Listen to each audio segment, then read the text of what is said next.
Every day on Facebook, I see so many different questions about walking dogs on a leash, and I belong to a lot of different groups, as you can imagine.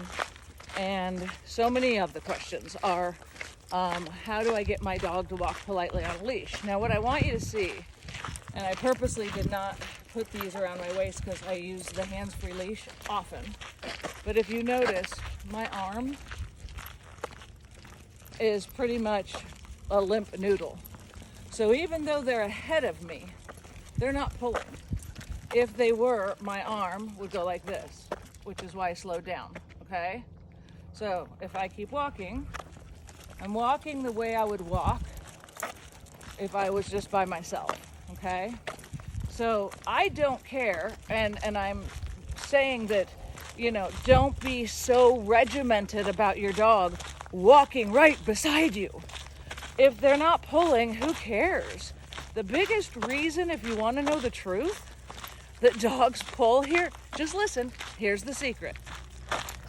Because you use this as a control device. If I started to go like this, which is how most people walk their dogs, my dogs will feel my energy and want to do nothing but get away from my energy.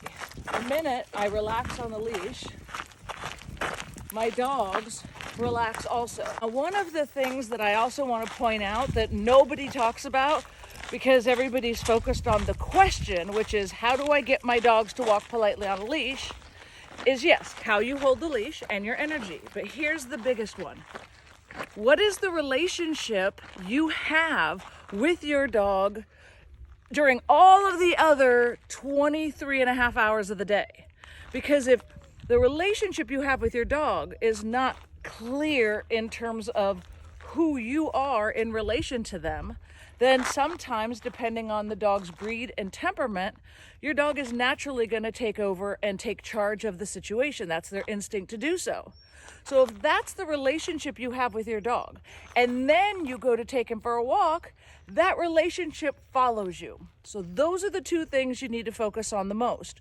How are you creating an environment with rules and structure and boundaries and consistency, calm energy and mental stimulation? And when you go to take your dog for a walk, how do you hold the leash? That's it. I'm Deb Nabb, the Mutt Master. Follow me for more tips on dog behavior specialist, Deb Nabb.